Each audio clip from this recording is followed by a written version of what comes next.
हे भगवान, इन्होंने तो लाश देख ली।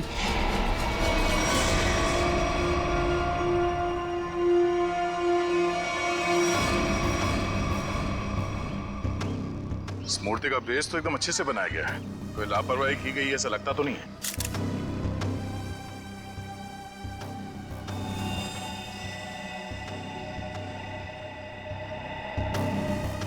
मगर इस मूर्ति में इसको रखा क्यों होगा? और वो भी ऐसे चहल पहल वाली कॉलोनी के बीच में रखी गई मूर्ति,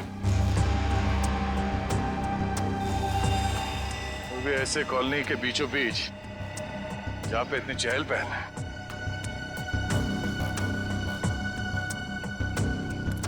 सर कॉलोनी के लोग काफी घबराए हुए हैं, किसी को नहीं पता है लाश किसकी। और सर इस कॉलोनी से कोई गायब भी नहीं हुआ है। चलो देखते हैं। आप लोग प्लीज इन बच्चों को अंदर घर भेज दीजिएगा, ये सब देखना सुनना इनके लिए अच्छा नहीं। प्लीज बच्चों घर जाके खेलो, जाओ। माँ, आजोबा की मूर्ति में क्या था और उससे इतनी बदबू क्यों आ रही थी? घर आके बताती हूँ। बच्चों मम्मी की बात सुनना चाहिए। हाँ? जाओ घर के अंदर जाओ। आपके बच्चे ने कहा कि ये मूर्ति उनके दादाजी की? जी, मेरे पिताजी की मूर्ति थी, सुमित प्रकाश नाम था उनका। उनकी मूर्ति क्यों बनवाई थी? मेरे पति एक इंजीनियर और साइंटिस्ट थे। सूखे इलाकों के लिए उन्होंने एक नई सिंचाई पद्धति का आविष्कार किया था। इसी से खुश होकर गवर्नमेंट ने उन्हें ये जमीन दान में दी थी। और सुमित जी इतने महान थे कि उन्होंने वो जमीन कॉलोनी को दान कर दी थी, और हमने उसी जमीन पर ये बच्चों के लिए ये पार्क बनवा दिया। इसीलिए हमने उनके सम्मान में इस पार्क में उनकी मूर्ति लगवाई। देखिए, ऐसा लगता है कि किसी ने हाल में इस लाश को मूर्ति में छिपाया है। हाँ, कुछ महीनों पहले। आप लोग बता सकते हैं कि मूर्ति यहाँ कब लगाई गई थी? क्योंकि शायद लाश को उसी वक्त अंदर रखा गया था। ये क्या कह रहे हैं सर? ऐसा हो ही नहीं सकता। सुमित जी जिस साल गुजर गए उसी साल ये मूर्ति वहां लगवाई गई थी। कम से कम 39 साल हो गए। 39 साल पहले? तो ये हो सकता है कि जब हाल फिलहाल में मूर्ति बदली गई हो या फिर इसकी मरम्मत की गई हो, तब ये लाश इसमें डाल दी गई हो। जी नहीं, जब से ये मूर्ति लगवाई गई है तब से ना इसकी मरम्मत हुई है और ना इसे बदला गया। ऐसे कैसे हो सकता है? कुछ महीनों पहले मरे हुए आदमी की लाश इतनी पुरानी मूर्ति के अंदर कैसे हो सकता है? शायद ऐसा हुआ हो कि रात के अंधेरे में ये काम हुआ हो और आप लोगों को पता नहीं चला। पूर्वी, जरा वॉचमैन से पता करते। सर इस कॉलोनी में करीब 200 फैमिलीज रहती है। अगर किसी ने रात को पुतला बदला होता, किसी ने तो देखा होता, लेकिन यहाँ तो किसी ने कुछ देखा ही नहीं। सर यहाँ पर 2 वॉचमैन है, एक दिन में ड्यूटी करता है और एक रात में, और दोनों का ही कहना है कि किसी ने भी मरम्मत का काम होते हुए नहीं देखा। कमाल है, अगर कोई काम हुआ नहीं है तो फिर ये लाश मूर्ति के अंदर आई कैसे है?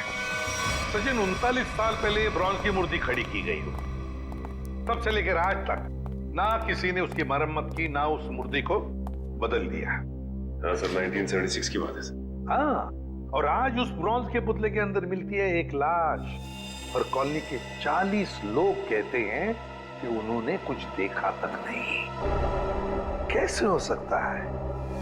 मूर्ति के अंदर लाश? 2 ही तरीके आते हैं मेरे दिमाग में। एक, या तो पुरानी मूर्ति के अंदर लाश रखी, या फिर नई मूर्ति बनाकर उसके अंदर लाश डालकर उस नई मूर्ति को पुरानी मूर्ति की जगह रखी गई और पुरानी मूर्ति गायब कर दी गई होगी। सर लेकिन ब्रॉन्ज की नई मूर्ति बनाने के लिए तो कई दौर से गुजरना पड़ा होगा। पहले तो उसने प्लास्टर ऑफ पेरिस का ढांचा तैयार किया होगा, फिर उस ढांचे से उसने नया सांचा तैयार किया होगा, और फिर कम से कम 1200 डिग्री सेल्सियस पे उसने उस ब्रॉन्ज को पिघलाकर उसमें डाला होगा, और फिर उसके टुकड़े किए होंगे। टुकड़ों को फिर वेल्डिंग करके जोड़ा गया होगा, फिर मूर्ति तैयार होगी तो उसे खड़ा कर दिया गया होगा। ये कुछ चुटकी भर में थोड़ी होता है, बहुत टाइम लगा होगा, बहुत टाइम लगा होगा। और सर लाश को मूर्ति में रखा गया होगा, मूर्ति को कॉलोनी में लाया गया होगा, और फिर पुरानी मूर्ति की जगह रखा गया होगा। पूर्वी, इतनी बड़ी मूर्ति कोई गोदी में उठाकर तो नहीं ला सकता। उसे लाने के लिए ट्रक या फिर कोई बड़ी गाड़ी लाई होगी। उसके साथ साथ उसे खड़े करने के लिए क्रेन लाया गया होगा। इतना सब अगर हुआ है फिर भी कॉलोनी के लोग कहते हैं कि उन्हें कुछ मालूम नहीं, ऐसा कुछ हुआ ही नहीं। सर फिर तो पहला वाला तरीका इस्तेमाल किया गया होगा सर। बॉडी को कॉलोनी में लाया गया होगा और फिर मूर्ति में रख दिया गया होगा। पंकज, मूर्ति को लेटाया गया होगा, उसके बाद उसके अंदर लाश को रखा गया होगा और फिर उसे खड़ा भी किया होगा। कैसे हो सकता है, कैसे हो सकता है ये? सर, इतना अजीब तरीका लाश को ठिकाने लगाने का, खूनी को ये सब करने की जरूरत क्या थी? वही तो, इतनी तकलीफ क्यों? लाश को ब्रॉन्ज की मूर्ति के अंदर ही क्यों? कोई ना कोई वजह तो जरूर होगी, पर है कौन ये? है कौन ये? लाश है किसकी? कैसे मरा ये? मरा या मारा गया? इस आदमी की उम्र 45 साल है और इसकी मौत इसके सर पे लगी चोट की वजह। अरे sir sir sir sir, Hindi में बोलेंगे तो मुझे भी समझ में आएगा। क्या बोल रहे हैं? इस आदमी की उम्र 45 साल है और इसकी मौत इसके सर पर लगी चोट की वजह से हुई है। ये हुई ना? Thank you. और कुछ और बता सकते हैं? कोई जादू है, चुटकी बजाऊंगा हो जाएगा?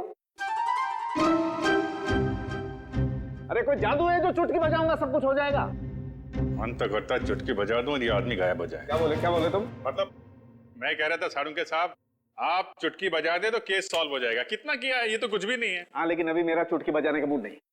ठीक है, तो मैं उधर बजा लेता हूँ चुटकी। किधर चले जाते हो? हाँ देखिए आप, तारिका जी।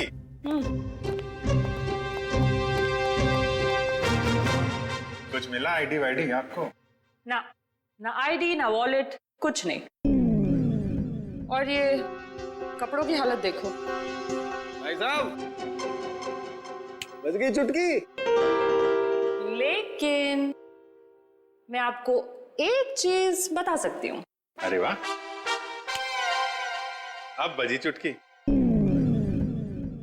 मुझे मालूम था तारिका जी, आप मुझे कभी निराश नहीं करेंगे। बताइए। मैं आपको ये बता सकती हूँ कि ये लाश कितने समय तक उस मूर्ति में थी। अच्छा, कितने समय से? ये लाश ब्रॉन्ज की मूर्ति में बंद थी, वातावरण के प्रभाव में आए बिना। कुछ टेस्ट के बाद ये पता चला है कि 2 महीने से ये लाश उस मूर्ति में बंद थी। ओह, मतलब इस आदमी का खून 2 महीने पहले हुआ है? लगता तो ऐसा ही है। लेकिन सर, किसी ने इस लाश को देखा किसी ने उस मूर्ति में रखते हुए? कॉलोनी वाले बता रहे थे कि मूर्ति 39 साल पुरानी है। डॉक्टर साहब, आप ये बता सकते हैं ये मूर्ति नई है या पुरानी है? ये मूर्ति 39 साल पुरानी नहीं है, नई है। ओह, मतलब इस मूर्ति को वहां पे ट्रक में लाया गया होगा। किसी ने ट्रक को देखा कैसे नहीं? मुझे नहीं पता। सालू के साहब, किसी ने उस क्रेन को कैसे नहीं देखा जिसके जरिए उस मूर्ति को अपनी जगह पे रखा गया? मुझे नहीं पता। सालू के साहब, उस मूर्ति में वेल्डिंग कब और कैसे की गई? मुझे नहीं पता, मुझे नहीं पता, मुझे नहीं पता। ठीक है सर, मुझे लगता है लाश की गंध की वजह से सालूम के साहब का दिमाग खराब हो गया है। क्या बोल रहा है? देखो, मुझे परेशान मत करो, मुझे इस लाश का चेहरा भी बनाना है। Don't disturb me. सर, आपसे कोई सवाल नहीं करेंगे, आप चेहरा बनाइए। चलो, एक बात तो ये पता चल गई कि मूर्ति नई है और किसी ने उसमें लाश रखी है। और कैसे सर? कैसे और कब का पता बाद में लगाएंगे। पहले ये पता लगाना है कि ये नई मूर्ति बनाई किसने।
दुकान में तो कोई नहीं दिख रहा।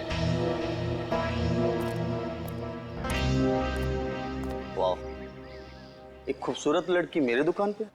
सीआईडी से हूँ मैं। तो क्या हुआ? लगता है तुम्हारा दिमाग ठिकाने पे नहीं है मिस्टर कुमार। क्या? कुमार? मैं किसी कुमार सुमार को नहीं जानता और न मैं कुमार सुमार हूँ। तुम निशित कुमार नहीं हो जिसकी ये दुकान है? ओह, इस दुकान के पहले वाले मालिक निशित कुमार, उनकी बात कर रहे हैं ना? पहले वाला मालिक? हाँ, निशित कुमार का 2 महीने पहले खून हो गया।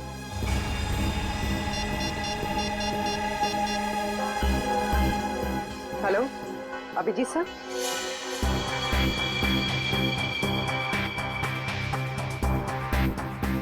तारिका, बन गया ना चेहरा? तो इन्होंने ये दुकान निशित कुमार से खरीदी है और 2 महीने पहले उनका खून हो गया। 2 महीने पहले की वो लाश थी ना जो उस मूर्ति में से मिली? हाँ सर, लाश। हाँ, लाश। आप ये बताइए कि निशित कुमार के बारे में और क्या जानते हैं आप? सर, मुझे ज्यादा पता नहीं है। उनकी माली हालत भी ठीक नहीं थी और कई सालों से उनके पास कुछ काम भी नहीं था। उनके घर का एड्रेस देना। वो घर में अकेली थी। जब मैं बाहर से आई तो देखा चोरों ने उनका गला काट दिया था। शायद मैं यहाँ होती तो उनको बचा सकती थी सर। हम आपकी तकलीफ समझ सकते हैं अर्चना जी, पर क्या आप बता सकती हैं कि क्या क्या चोरी हुआ था? कुछ नहीं, चुराने के लिए आई ही क्या घर में? कुछ नहीं था और अब भी नहीं है। आपके पति जो मूर्तियां बनाते थे वो किनके लिए बनाते थे? मेरा मतलब है उनके क्लाइंट्स कौन कौन थे? मुझे पता नहीं, लेकिन उनकी सारी चीजें वो अलमारी में रखते थे। हम वो अलमारी देख सकते हैं? जी। अलमारी देख लो जरा।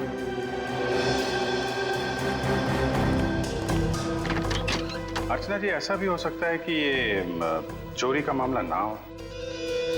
मैं समझी नहीं सर कुछ। निशित जी का कोई दुश्मन भी था जो उनकी जान लेना चाहता हो? सर, मामूली सा शिल्पकार, उनका दुश्मन कौन हो सकता है?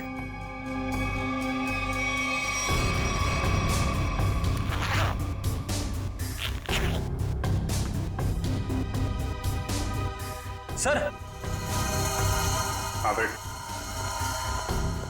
इस फाइल में मूर्तियों की बहुत सारी न्यूज़पेपर कटिंग है सर। वो जो सारी मूर्ति बनाते थे ना, उसका सारा रिकॉर्ड इसी फाइल में रखते थे। और सर, ये देखिए। तो ये मामला है, सुमित जी की मूर्ति भी इन्होंने बनाई थी 1976 में। अर्चना जी, मूर्ति बनाने वाले अक्सर अपनी बनाई हुई मूर्तियों का एक ढांचा अपने पास रखते हैं कि अगर मूर्ति टूट फूट जाए तो दोबारा बना सके। निशित जी भी ऐसा करते थे क्या? हाँ हाँ, उसके वो सारे ढांचे पिछले बाजू रखते थे। हम वो जगह देखना चाहेंगे।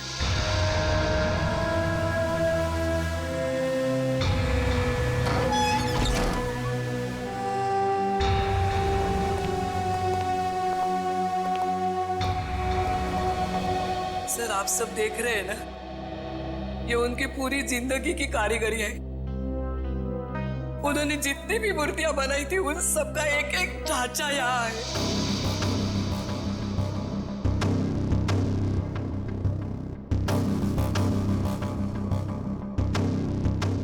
वो वाला नहीं दिख रहा है? कौन सा वाला? वो सुमित जी की जो मूर्ति का ढांचा है। वो उस तरफ होना चाहिए।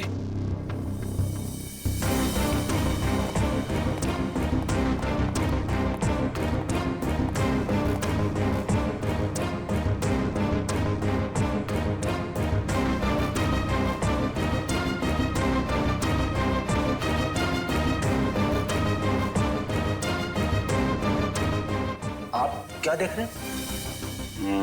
ये मिट्टी देख रहे हो? यहाँ पे कोई ढांचा था जो अब नहीं है। अर्चना जी, हाँ वो सुमित कुमार जी की मूर्ति का ढांचा यहीं पे था? हाँ यही था। ले गए। सर आपका मतलब उन चोरों से तो नहीं? सुमित कुमार जी की मूर्ति का ढांचा चोर चुरा के ले गए। ऋषि जी का खून इस ढांचे की वजह से हुआ है। लेकिन सर, सुमित जी की मूर्ति का ढांचा चुरा के चोर क्या करेंगे? उस ढांचे की मदद से सुमित जी की नई मूर्ति बनाई गई और उस लाश को उसमें डाल दिया गया। लेकिन सर हमें कैसे पता चलेगा वो लाश किसकी है? साड़ू के साहब लगे हैं ना लाश का चेहरा बनाने में। एक बार चेहरा बन जाए सारी कहानी सामने आ जाएगी। हाँ डॉक्टर साहब, बन गया चेहरा?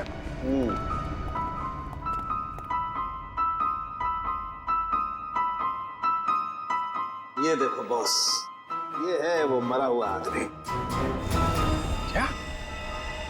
ये कैसे हो सकता है? डॉक्टर साहब ये क्या मजाक है? भाई साहब मैं मजाक नहीं कर रहा हूँ, यही है उस आदमी का चेहरा, ऐसा ही दिखता है वो। मैं जानता था, मुझे बिल्कुल पता था ये कुछ ऐसा करेंगे जिससे सारा केस उलट जाए। क्या बात कर रहे हो यार तुम? मैं ऐसा क्यों करूंगा? क्या हो गया तुम्हें?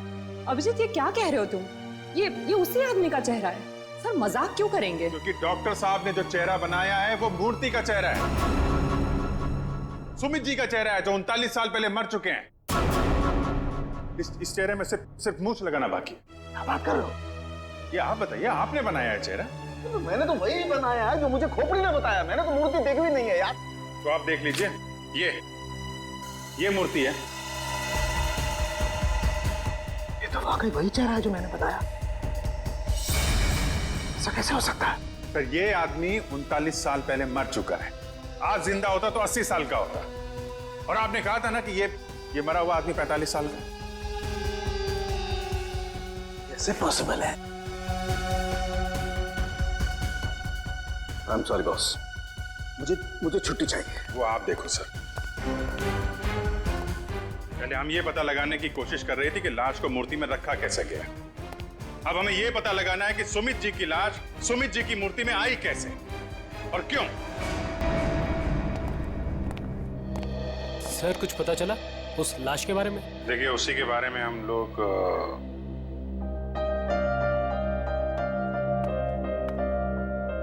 बच्चों, हमें आपकी नानी और मम्मी से कुछ जरूरी बात करनी है। और बातें ऐसी हैं जो आप लोगों को नहीं सुननी चाहिए। तो आप लोग प्लीज अंदर जाइए। क्यों? हम क्यों नहीं सुन सकते? ये बड़ों की बातें हैं, बच्चों का कोई काम नहीं। हमें पता है, हमारे आजोबा की मूर्ति में से लाश मिली है ना। आप उसी के बारे में बात करने आए हो ना? हाँ, और कुछ जरूरी बातें हैं। आप लोग अच्छे बच्चे हो ना? हो ना? प्लीज अंदर जाओ।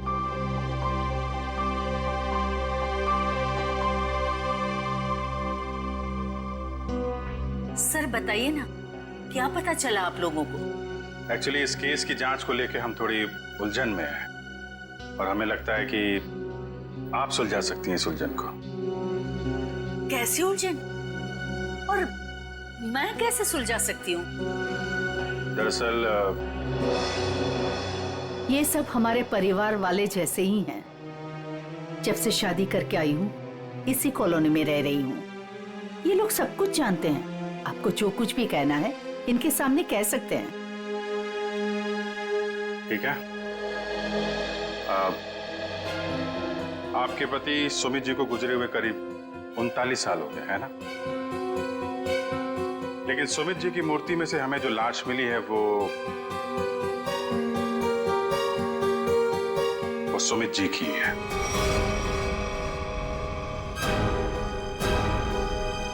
ये कैसे हो सकता है? ऐसा ही हुआ है। ये देखिए।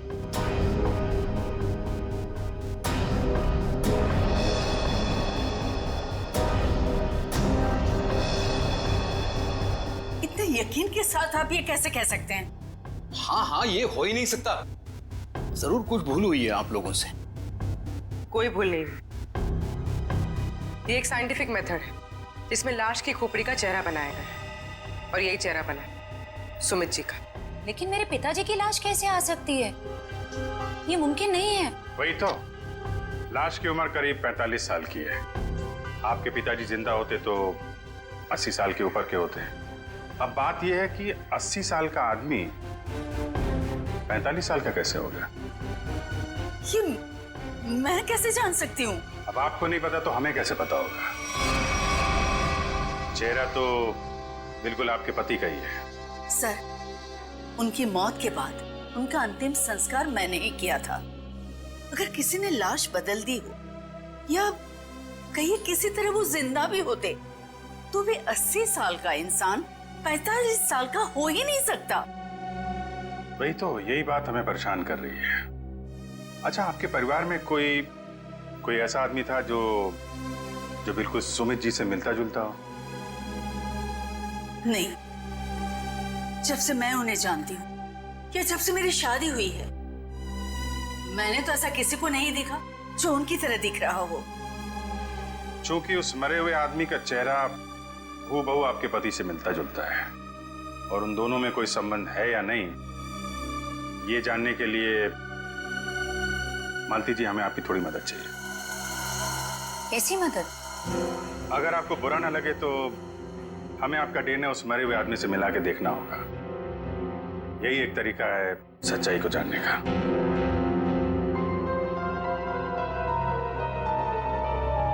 ठीक है, मैं तैयार हूँ, क्योंकि हम भी इस सवाल का जवाब चाहते हैं।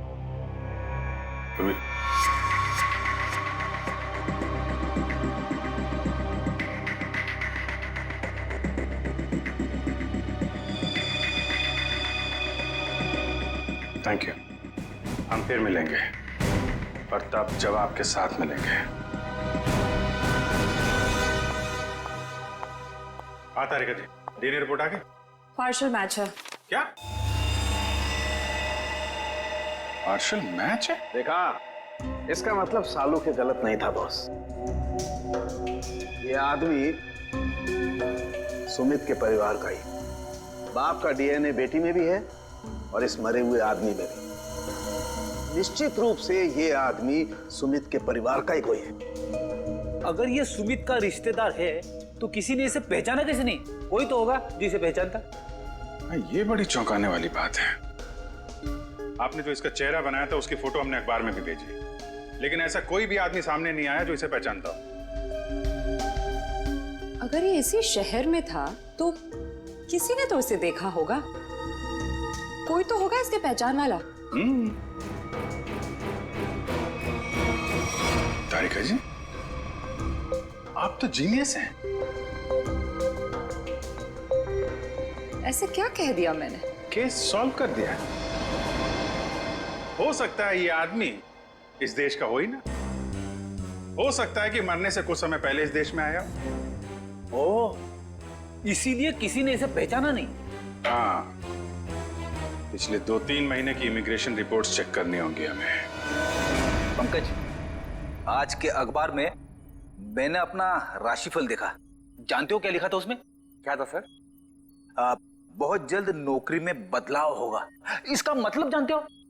हाँ सर, ये तो बहुत दुख की बात है। आपका डिमोशन होने वाला है। आपकी पोस्ट तो मेरे से भी नीचे होने वाली है। क्या बोलता है? अरे इसका मतलब है मेरा बहुत जल्द प्रमोशन होने वाला है। हाँ, पिछले 1 हफ्ते से मुझे ऐसा ही लग रहा है। लेकिन मुझे ऐसा नहीं लग रहा है। क्यों? सर अभिजीत सर ने बिल्कुल सही पता लगाया सर।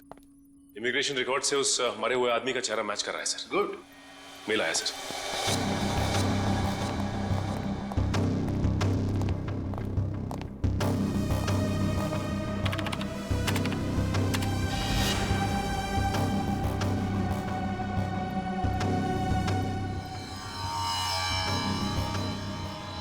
सचिन, ये तो बिल्कुल सुमित जैसे ही दिखता है। इसका नाम ब्रेंडन है, उम्र 45 साल और 2 महीने पहले यूके से आया था सर। मतलब आते ही मौत हो गई उसकी। सर, इसका नाम तो अंग्रेजों जैसा है पर लगता है इंडियन है। इस ब्रेंडन का घर का पता, फोन नंबर कुछ है? हाँ सर, जरूर। पूर्वी, इस नंबर पे फोन करो। घर का ही फोन नंबर होगा ही। उसके माता पिता से बात करो, मगर सावधानी से। शायद उन बेचारों को पता भी नहीं होगा ब्रेंडन के साथ क्या हुआ है। और देखो बातचीत में कुछ पता चलता है क्या इस ब्रेंडन के बारे में। सर। हाँ सर, मैं सीआईडी छोड़ रहा हूं, अब और बर्दाश्त नहीं होता, मैं पागल हो जाऊंगा। क्यों, ऐसा क्या हो गया? इस केस में बहुत कंफ्यूजन है, और सबसे बड़ी बात तो यह है कि वो आदमी अंग्रेज निकला। मेरा दिमाग फट जाएगा सर। मैं भी छुट्टी पे जा रहा हूं, सालू के साथ। अभी जाओ, अभी जाओ, इसी वक्त। बोरिया भी सरा बांधो, निकल जाओ सीआईडी से, जाओ। और कुछ समय बिताओ अपनी बीवी के साथ, शायद कुछ अकल आ जाएगी। जाओ। सर, आपका राशिफल तो सही निकला। नौकरी में बदलाव, मतलब आपका रेजिग्नेशन, इस्तीफा।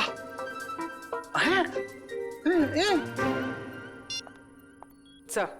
हाँ पूर्वी, बात हो गई? हाँ सर, एक और चौंकाने वाली बात पता चली। क्या? सर, ये ब्रेंडन सुमित का बेटा था। ब्रेंडन सुमित का बेटा है? वो कैसे? उसकी पहली शादी से। सुमित ने बेatrice नाम की एक अंग्रेज औरत से 1970 में शादी की थी। बेटे को जन्म देते हुए वो औरत मर गई। बीवी की मौत के बाद उसका दिल टूट गया और वो अपने इस बेटे को लेकर इंडिया वापस आना चाहता था, लेकिन उसकी बीवी के घर वालों ने बच्चे को आने नहीं दी, इसलिए बच्चे को नाना नानी के पास छोड़कर वो इंडिया आ गया। और इंडिया में आने के बाद उसने अर्चना से शादी की और अपनी पिछली जिंदगी मिटा दी, किसी को कुछ भी नहीं बताया। और इसीलिए सुमित के इस बेटे ब्रेंडन के बारे में यहाँ पे किसी को भी कुछ पता नहीं था। Yes sir. हाँ, लेकिन ये ब्रेंडन इंडिया आया क्यों? क्यों आया ये? सर, अपने नाना नानी की मौत के बाद उसे अपने पिता के बारे में पता चला, तो अपने पिता के परिवार वालों के बारे में जानने के लिए वो इंडिया आया था। कोई आदमी अपने परिवार के बारे में जानने के लिए इंडिया आता है और यहाँ पर उसका खून हो जाता है। नहीं नहीं नहीं नहीं, ये कोई और ही चक्कर है। सर, अब इस ब्रेंडन के खूनी तक हम कैसे पहुंचेंगे? शुरू से शुरू करके। सॉरी सर, आपका मतलब क्या था? एयरपोर्ट से पंकज, एयरपोर्ट से। जैसे ब्रेंडन एयरपोर्ट पर उतरा, पता लगाएंगे वो कहाँ गया, कैसे गया, किससे मिला।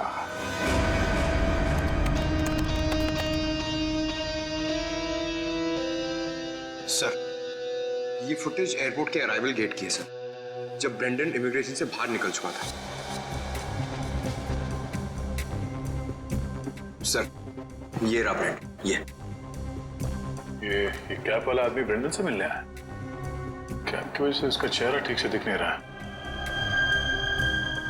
जरा जूम करो उस पर।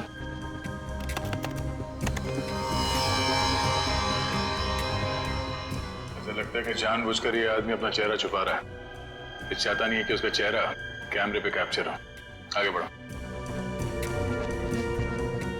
सर, ये दोनों तो पार्किंग की तरफ गए। इसका मतलब इस कैप वाले आदमी की गाड़ी पार्किंग में है। एक काम करो, इन दोनों के बाहर निकलने से आधे घंटे तक जितनी भी गाड़ियां एयरपोर्ट के पार्किंग लॉट से बाहर निकली है उन सब के डिटेल्स निकालो। पता चल जाएगा इस कैप वाले की कौन सी गाड़ी है। सर, वो आदमी ब्रेंडन को जब एयरपोर्ट की पार्किंग में लेके गया, उसके आधे घंटे बाद तक ये सारी गाड़ियां बाहर जाती रही सर।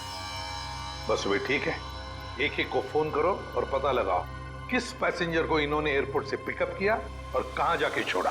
हेलो जी, मैं सीआईडी से इंस्पेक्टर सचिन बोल रहा हूँ। अच्छा, ये बताइए कि 15 फरवरी को आपकी कार इंटरनेशनल एयरपोर्ट पे गई थी किसी को छोड़ने के लिए? आप क्या करने गए थे? किसी को छोड़ने गए थे? मिसेस आंचल कुमार। ओके पूर्वी। Okay okay. क्या? किसको छोड़ने गए थे? Peter Frank. अच्छा, ये कौन सी फ्लाइट से आए? ओके।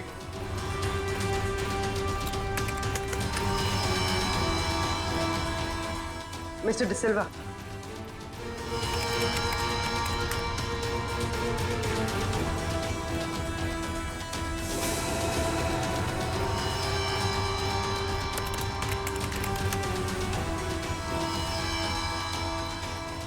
ओके पूर्वी, अब बचा है सिर्फ एक नंबर, ये VH 543259।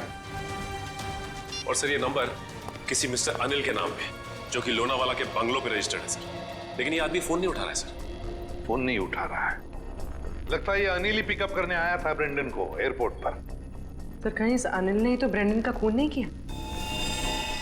हो सकता है पूर्वी। एक बात तो पक्की है, इस अनिल का जरूर कोई ना कोई संबंध है ब्रेंडन के खून के साथ। सरकार के रजिस्ट्रेशन के हिसाब से अनिल जी का घर यही है। काफी पैसे वाला लगता है ये अनिल जी। इतना बड़ा बंगला, वो कार। लेकिन इस अनिल जी को ब्रेंडन से क्या काम पड़ गया? सर मुझे तो लगता है कि इस ब्रेंडन को इंडिया में कोई जानता ही नहीं होगा। तो ब्रेंडन को इंडिया में कोई जानता नहीं था तो ये अनिल एयरपोर्ट क्यों गया था उन्हें लेने? उसके बाद ये ब्रेंडन गायब कहाँ हो गया? कोई दरवाजा खोल क्यों नहीं रहा? जी कौन है आप लोग और क्या चाहिए? आपके मालिक अनिल जी से मिलना है। कहाँ है वो नहीं है। आप क्यों पूछ रहे साहब? देखिए बेमतलब परेशान मत करिए, नहीं तो अभी पुलिस को फोन कर देंगे। हम लोग CID से हैं। CID? CID कहाँ से?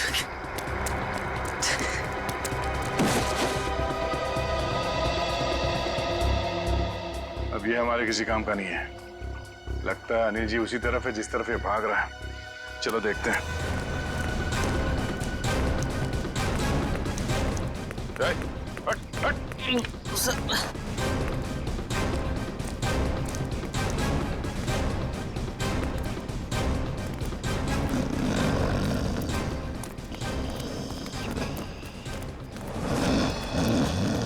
लगता है यही अनिल जी है।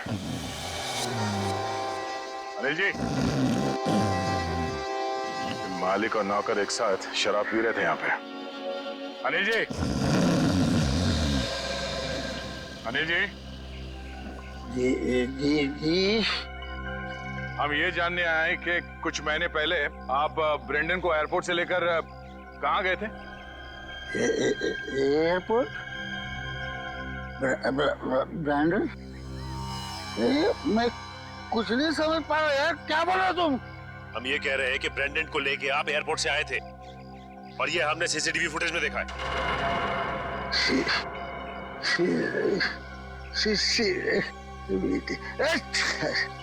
अनिल जी, आपकी कार कौन सी है?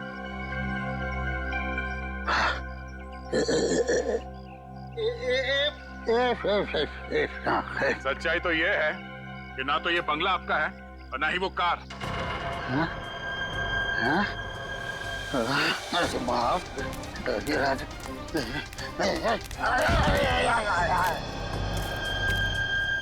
अब सच बताओ। सर मैं कुछ नहीं जानता सर मैं तो एक मामूली सा वॉचमैन हूँ सर, वॉचमैन। मेरा मालिक है ना, मालिक, उसने अपना बंगला और कार मेरे नाम पर कर दिया सर। ये मेरा कुछ भी नहीं है सर। तो फिर किसका है? सर मैं कैसे बोलूं सर, मेरी जान चली जाएगी सर। देखो तुम चिंता मत करो, कुछ नहीं होगा तुम्हें। सिर्फ ये बताओ किसने कहा था तुम्हें ये सब करने के लिए? क्या बात है, आप लोगों ने हमें यहाँ क्यों बुलाया? कुछ पता चला क्या? हाँ, एक चौंकाने वाली कहानी। ये कहानी हम आप लोगों को भी सुनाते हैं। इस कहानी को हम वहां से शुरू करते हैं जब सुमित जी को सरकार ने जमीन दान दिया था। उस जमीन में सिर्फ ये छोटा सा गार्डन नहीं था, बल्कि वो जमीन भी था जिसपे आज मॉल बना हुआ है आपके कॉलोनी के पीछे। लेकिन इस बात का पता हमें क्यों नहीं चला? क्योंकि आप लोगों से पहले कुछ और लोगों को पता चल गया। उन्हें यह भी पता चल गया कि सुमित जी अपनी पूरी जमीन को बच्चों के पार्क के लिए दान करना चाहते हैं, और ये बात उन्हें अच्छा नहीं लगा। उन्होंने सुमित जी को रोकना चाहा। जब सुमित जी नहीं माने तो उनका खून कर दिया। क्या? जी हाँ, सुमित जी का एक्सीडेंट कोई एक्सीडेंट नहीं था। इसकी प्लानिंग की थी उन लोगों ने, और उन लोगों ने जमीन का एक छोटा सा हिस्सा आपके कॉलोनी को दिया और बाकी बिल्डर्स को बेच दिए। वो मॉल जहाँ पे खड़ा है वो जमीन। बिल्डर से मिले पैसे से ऐश कर रहे हैं वो लोग। उनके पास देश विदेश में बहुत सारे घर हैं, बंगलो हैं, ढेर सारी गाड़ियां हैं, और ये बात किसी को नहीं पता। उनके दोस्तों और परिवार वालों को भी नहीं। और सुमित जी का बेटा ब्रेंडन जब अपने परिवार वालों से मिलने इंडिया आया तो उसे भी मार दिया गया। क्यों, ये हमें मालूम नहीं। और फिर बेटे की लाश को पिता की मूर्ति में छुपा दिया। अब ये कैसे किया है, ये हम जानना चाहते हैं। लेकिन वो कौन लोग हैं? यही है वो लोग। सच तो ये इसी कॉलोनी में रह रहे हैं, धोखे और खून से कमाए हुए पैसों पर ऐश कर रहे हैं, लेकिन हम उन्हें जानते हैं।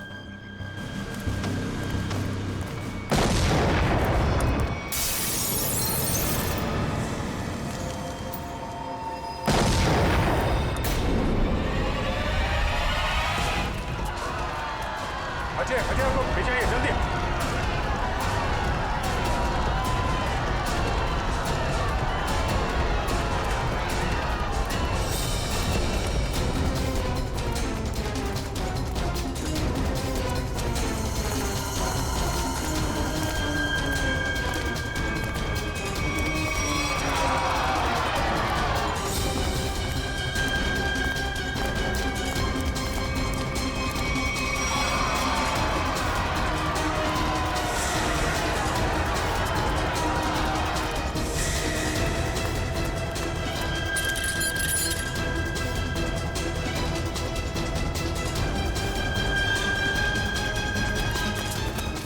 आनंद, आनंद संभालना यार। अरे अरे क्या हो रहा है ये?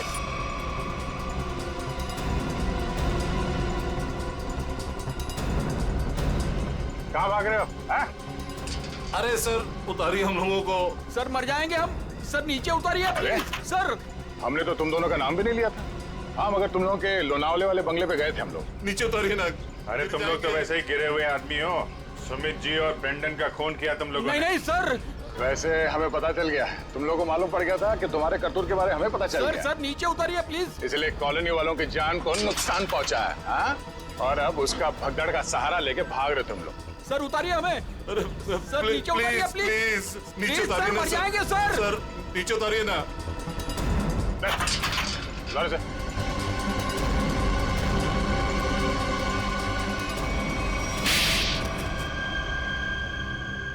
लेकिन वो तो आपके दोस्त थे, फिर आपने उनको क्यों मार दिया? क्योंकि इनके लिए पैसा दोस्ती से ज्यादा मायने रखता है। लेकिन ब्रेंडन को क्यों मारा?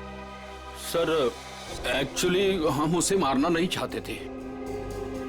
हम उसे एयरपोर्ट से सीधा हमारे खाली पड़े हुए फ्लैट पे लेके गए। हमने सोचा था हम उसके बाप के मरने की झूठी कहानियां सुनाकर उसको यूके वापस भेज देंगे, और उसने हमारी वो बातें सुन ली थी जिसमें हमने सुमित को मारने का जिक्र किया था। इसके लिए उसको मारा सर। लेकिन उसकी लाश मूर्ति में क्यों छुपाई? हम नहीं चाहते थे कि उसकी लाश किसी भी हालत में सीआईडी को मिले। अगर हम उसे जलाते, दफनाते या किसी तालाब झील में उसकी लाश छोड़ देते तो एक न एक दिन तो लाश मिल ही जाती ना। फिर तो हम पकड़े जाते। इसलिए हमने उसकी लाश सुमित की मूर्ति के अंदर डाल दी थी ताकि कोई ढूंढ ना सके। इसीलिए तुम लोगों ने निशित को मार दिया और उसके गोडाउन से सुमित जी के पुतले का ढांचा को चुरा लिया और नई मूर्ति बनाई। हाँ? लेकिन तुम लोगों ने मूर्ति जब बदली तो कॉलोनी वालों को कैसे नहीं पता चला? वो सर, हमने एक दिन पूरे कॉलोनी वालों को रात के खाने की दावत दी थी और हमने उनके खाने में नींद की गोलियां डालती थी। अच्छा, जब सारी कॉलोनी सो गई तो पुरानी मूर्ति की जगह नई मूर्ति रख दी।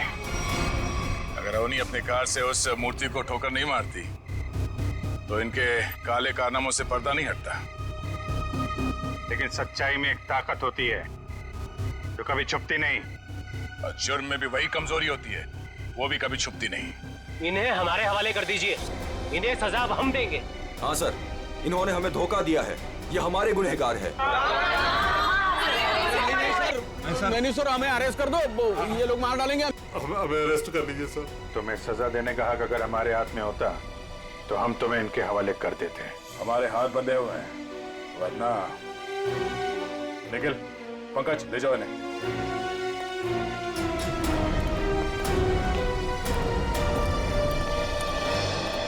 बेटा, आप लोगों का बहुत बहुत शुक्रिया कि आप लोगों ने ये गुत्थी सुलझाई और छिपे हुए गुनहगारों को पकड़ लिया। ये तो हमारा फर्ज था, लेकिन हम पूरी कोशिश करेंगे कि मॉल की जमीन भी कॉलोनी को वापस मिल जाए। आपके पति का जो सपना था वो पूरा होके ही रहेगा। खुश रहो बेटा, खुश रहो।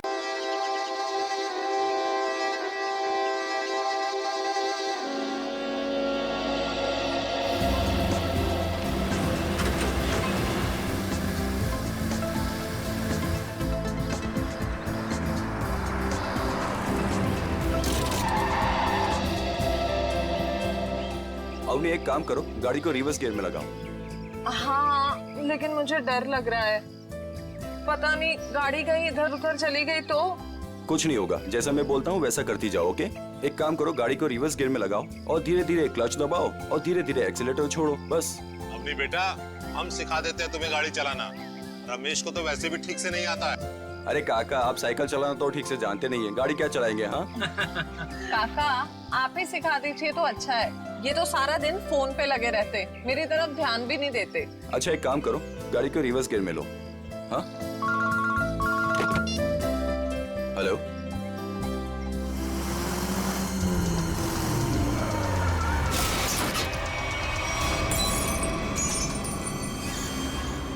अवनी ये तुमने क्या कर दिया? हाँ,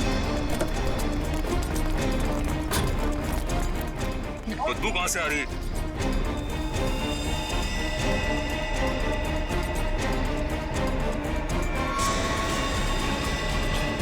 इसके अंदर लाश कहां से आ गई? इसमें से बदबू भी कितनी आ रही है?